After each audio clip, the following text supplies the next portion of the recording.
Di sudut Banten yang sederhana, di tengah hijaunya sawah Pandeglang yang membentang, hiduplah seorang gadis bernama Siti Maisaroh. Kami biasa memanggilnya Roh. Kehidupannya jauh dari gemerlap kota, diukir oleh kerja keras dan kesederhanaan. Roh adalah anak sulung dari 5 bersaudara. Pundaknya terasa berat menanggung harapan keluarga, terlebih sejak sang ayah tiada.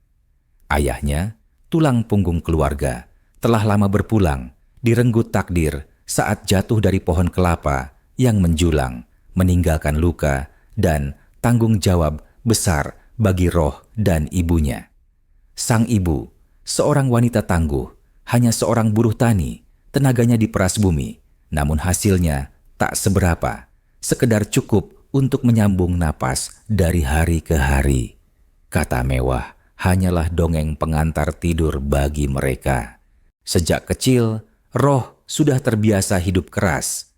Mimpi-mimpinya tentang sekolah yang lebih tinggi harus ia kubur dalam-dalam. Di kelas 2 SMA, kenyataan pahit memaksanya berhenti. Tangan-tangan mungilnya yang seharusnya memegang buku, kini harus cekatan membantu ibu, mencari rupiah demi sesuap nasi untuk adik-adiknya. Ia tak malu, berjualan gorengan di pinggir jalan, panas terik dan debu menjadi teman setianya. Kadang, tenaganya ia sewakan sebagai buruh cuci di rumah tetangga, mengucek pakaian hingga jemarinya keriput, demi tambahan beberapa lembar uang lecek. Setiap sen begitu berharga. Malam hari, seringkali ia menatap langit, bertanya dalam hati, kapankah nasib akan berpihak? Kapankah ia bisa mengangkat derajat keluarganya? Doa-doa tulus ia panjatkan dalam sunyi, berharap keajaiban datang mengetuk pintu gubuknya. Lalu suatu hari, saat lelah sepulang bekerja, Roh iseng membuka Facebook di ponsel tuanya, yang layarnya sudah sedikit retak. Sebuah iklan menarik perhatiannya, bagai secercah cahaya di ujung lorong gelap. Dibutuhkan pekerja wanita untuk restoran di Kamboja. Begitu bunyinya. Matanya terpaku pada angka yang tertera. Gaji 15 juta per bulan. Jantungnya berdegup kencang. 15 juta. Angka itu terasa begitu fantastis, sebuah jumlah yang tak pernah terbayangkan olehnya. Di desanya, penghasilan 2 juta sebulan saja sudah dianggap kaya raya. Iklan itu menjanjikan lebih lagi, gratis visa dan tiket pesawat. Roh merasa ini adalah jawaban dari doa-doanya selama ini. Kesempatan emas untuk mengubah nasib, untuk membahagiakan ibu dan adik-adiknya. Tanpa pikir panjang, jemarinya yang sedikit gemetar menekan nomor WhatsApp yang tertera di iklan itu. Tak lama, balasan datang, cepat dan ramah. Pengirimnya mengaku bernama Mbak Wulan, suaranya di telepon terdengar lembut dan meyakinkan. Mengaku orang Indonesia juga yang sudah sukses di sana. Gampang kok Roh, kata Mbak Wulan. Yang penting kamu punya paspor. Sampai sini. Kerjaan aman, gaji besar. Rayuan manis itu ditambah iming-iming gaji belasan juta, membuat Roh semakin yakin. Mbak Wulan bahkan berjanji, semua biaya pembuatan paspor dan ongkos ke Jakarta akan diganti begitu Roh sampai di Kamboja. Tentu saja Roh percaya. Siapa yang tak tergiur? Ini adalah tiket keluar dari kemiskinan. Dengan tekad bulat, Roh memberanikan diri meminjam uang ke sana kemari untuk membuat paspor dan biaya perjalanan awal. 2 minggu kemudian, setelah paspor di tangan dan berpamitan penuh haru pada keluarganya, Roh dijemput di Jakarta oleh seseorang bernama Pak Johan, suruhan Mbak Wulan. Pria itu tak banyak bicara, tapi tatapannya terasa aneh. Namun, Roh menepis keraguannya, meyakinkan diri bahwa ini adalah awal dari kehidupan baru yang lebih baik. Bersama Pak Johan, ia naik pesawat menuju Phnom Penh, Kamboja, meninggalkan tanah air dengan sejuta harapan. Awalnya, Semua terasa seperti mimpi indah yang menjadi kenyataan. Bandara Phnom Penh terlihat megah, berbeda jauh dari desanya. Namun, perasaan tak enak mulai merayap saat mobil yang membawanya bukan menuju pusat kota yang ramai, melainkan ke pinggiran yang sepi. Mobil berhenti di depan sebuah rumah besar yang pagarnya tinggi, terkunci rapat. Bukan restoran megah seperti yang ia bayangkan. Rumah itu lebih mirip gudang, tertutup rapat, jendelanya berteralis besi tebal, dan dijaga ketat oleh beberapa pria berwajah sangar. Mimpi indah itu seketika pecah berkeping-keping. Roh digiring masuk ke dalam sebuah ruangan besar, pengap dan suram. Di sana, ia melihat 8 perempuan lain. Wajah mereka pucat pasi, tatapan mata kosong penuh ketakutan. Mereka semua dari Indonesia, dari Medan, Jember, Makassar. Nasib mereka sama, terjebak janji palsu. Tak ada tempat tidur, hanya tikar tipis di lantai dingin. Makanan hanya diberikan 2 kali sehari. Sekadarnya, air minum pun terbatas. Harapan Roh runtuh, berganti ketakutan yang mencekam. 3 hari berlalu dalam ketidakpastian dan tangisan tertahan. Lalu, salah satu dari mereka, gadis bernama Weni, dipanggil ke ruangan atas. Weni tak pernah kembali. Malamnya, jeritan pilu seorang perempuan terdengar dari lantai atas. Suara yang menyayat hati membuat bulu kuduk Roh berdiri. Roh yakin itu suara Weni. Para penjaga hanya menyuruh mereka diam. Tak ada jawaban, hanya ancaman. Ketakutan semakin menjadi. Pagi harinya, seorang perempuan baru dimasukkan ke ruangan mereka. Wajahnya pucat, kakinya berdarah, pakaiannya compang-camping, matanya liar, penuh trauma. Namanya Novi. Dengan suara bergetar, Novi menceritakan kisahnya. Ia berhasil kabur dari tempat serupa di lokasi lain setelah mendengar percakapan para penculiknya. "Ini bukan tempat kerja," bisik Novi. Air matanya mengalir deras. Ini sindikat perdagangan organ tubuh. Mereka menculik TKW, mengambil ginjal, hati, apa saja yang bisa dijual, yang mati dibuang ke sungai. Dunia Roh serasa runtuh seketika. Tubuhnya lemas, perutnya mual. Jadi ini tujuan mereka membawanya ke sini. Bukan untuk bekerja di restoran, tapi untuk dipotong-potong, organ tubuhnya dijual. Roh gemetar hebat, takut luar biasa. Ia melihat bayangan Weni, membayangkan nasib mengerikan yang menimpanya. Ia tahu, jika ia tidak bertindak, ia dan perempuan-perempuan lain akan bernasib sama. Kematian terasa begitu dekat, mengintai dari balik dinding-dinding dingin rumah terkutuk itu. Malam itu, Roh tak bisa tidur. Ia duduk di sudut ruangan, memeluk lututnya, menatap langit gelap dari sela-sela teralis jendela. Air matanya sudah kering, berganti keputusasaan. Ia menangis tanpa suara, berdoa, dalam hati memohon perlindungan. Ia merasa begitu kecil, begitu tak berdaya. Tapi kemudian, di tengah keputusasaannya, ia teringat sesuatu. Sesuatu dari masa lalunya, pesan dari almarhum kakeknya. Kakeknya dulu seorang jawara dari Banten, orang yang disegani karena ilmunya. Roh teringat pesan kakeknya sebelum meninggal. "Roh, cucu kakek, satu-satunya warisan kakek buat kamu adalah ilmu ini, ilmu rawa rontek. Gunakan hanya untuk melindungi dirimu, kalau sudah tak ada jalan lain. Baca doa ini dalam hati selama 3 malam berturut-turut, dan tubuhmu akan kebal dari senjata. Lukamu akan sembuh seketika." Roh kecil sering melihat kakeknya berlatih. Tubuhnya tampak benar-benar kebal, pernah ditusuk keris, namun sembuh dalam hitungan menit. Dulu, Roh tak pernah benar-benar percaya, menganggapnya hanya cerita orang tua. Tapi, kini, dalam situasi genting ini, tak ada pilihan lain. Itu satu-satunya harapan. Malam itu, dan 2 malam berikutnya, Roh kusyuk membacakan doa rawa rontek yang ia hafal di luar kepala. Doa warisan leluhurnya. Ia merasakan sesuatu yang aneh mengalir di tubuhnya, sebuah energi, sebuah kekuatan purba. Ia mulai tenang, ketakutannya berganti tekad baja. Akhirnya, malam keempat tiba. Giliran Roh dipanggil ke atas. 2 penjaga menyeretnya. Tangannya diikat. Ia diseret masuk ke sebuah ruangan yang terang benderang. Bau obat menusuk hidung. Ruang operasi. Ada 3 pria bule, 2 dokter lokal berwajah dingin, dan 1 perempuan muda berjas putih. Wajah yang sama yang pernah ia lihat sekilas saat Novi dibawa masuk. Roh ditidurkan paksa di ranjang operasi. Nafasnya tercekat, air mata mengalir, tapi ia tidak menjerit.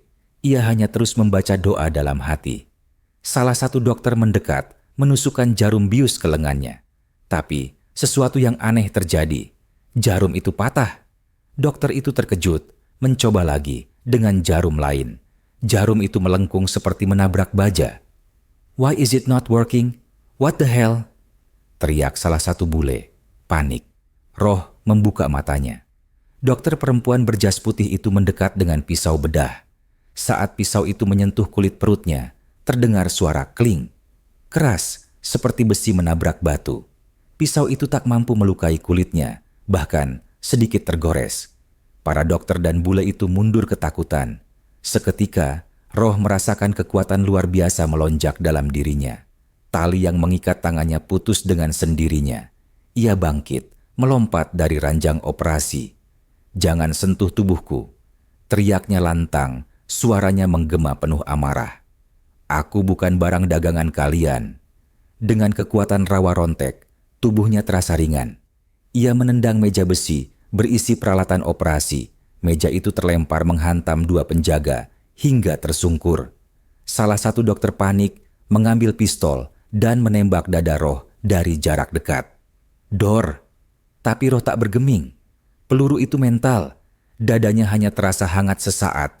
Luka kecil yang sempat muncul lenyap seketika. Mereka semua terperangah tak percaya. Roh tak membuang waktu. Ia berlari, menabrak pintu besi ruangan dengan pundaknya. Pintu itu jebol.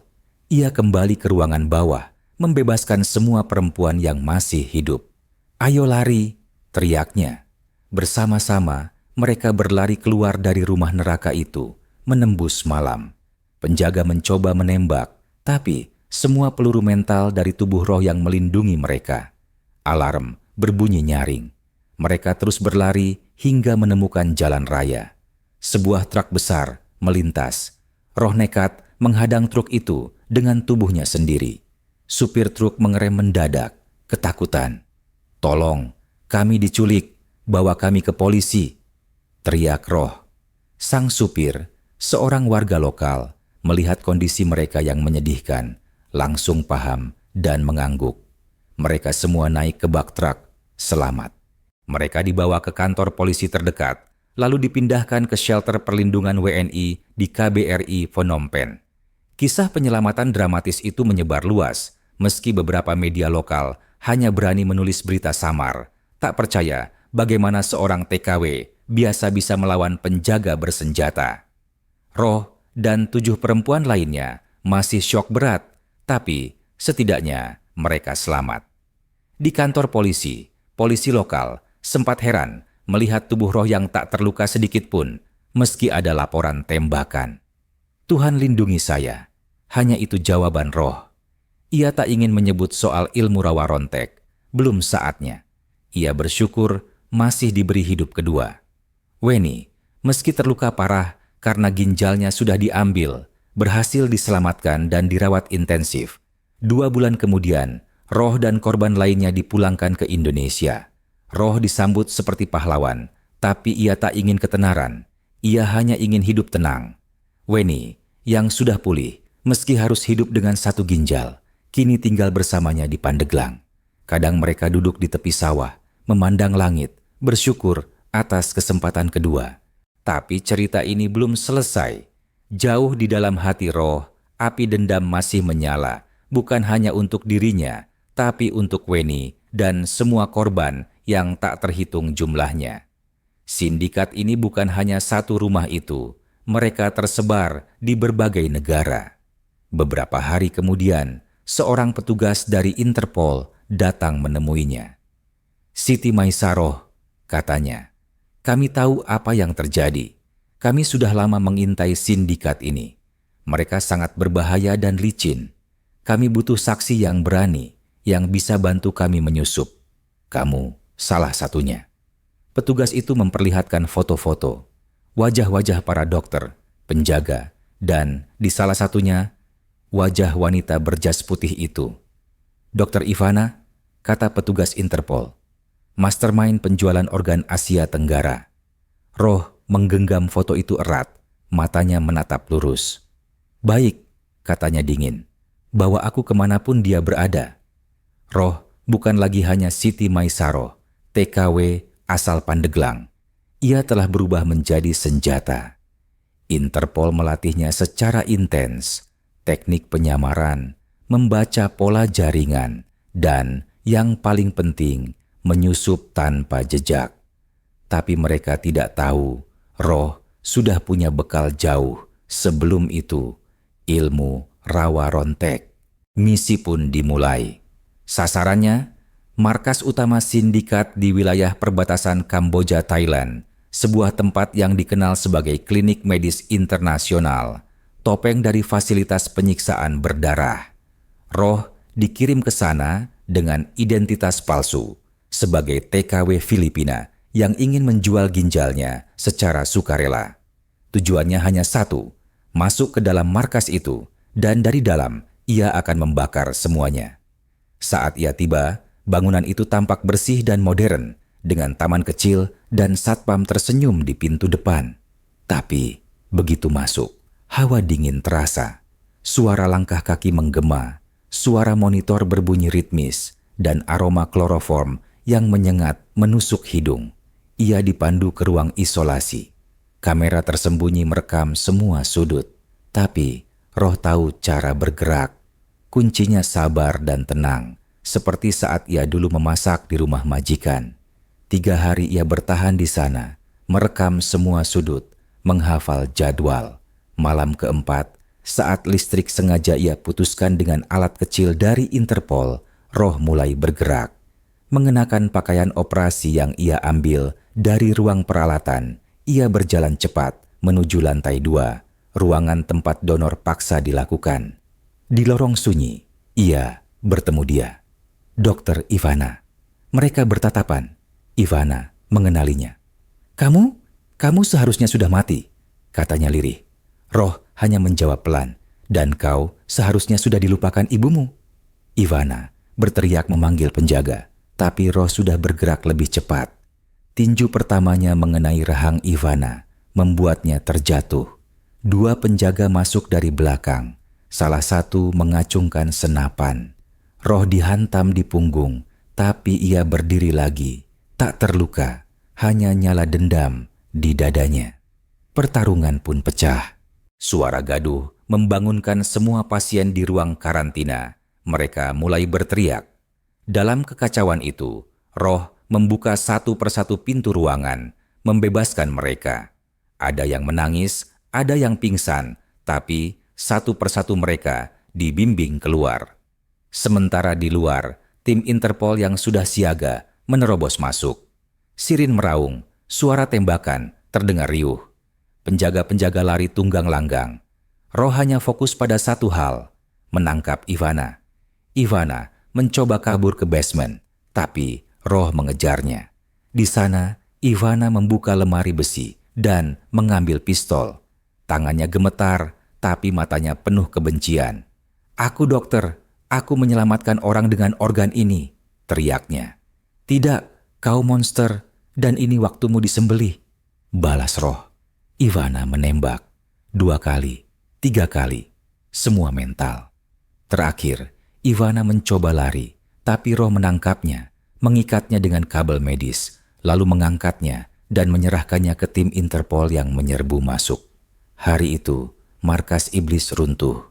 Lebih dari 30 perempuan ditemukan. Semua masih hidup. Sebagian sudah siap dibedah. Tapi mereka datang tepat waktu. Kebenaran akhirnya terungkap. Siti Maisaroh, seorang TKW biasa, menjadi pahlawan tak terlihat dengan ilmu warisan leluhur yang melampaui batas manusia. Sebuah kisah tentang keberanian, harapan, dan kekuatan yang tak pernah padam. Ilmu rawa rontek yang ia turunkan dari neneknya, kini ia titipkan hanya pada mereka yang benar-benar pantas. Karena ilmu ini bukan untuk pamer, tapi untuk melindungi yang tak bisa melindungi diri sendiri.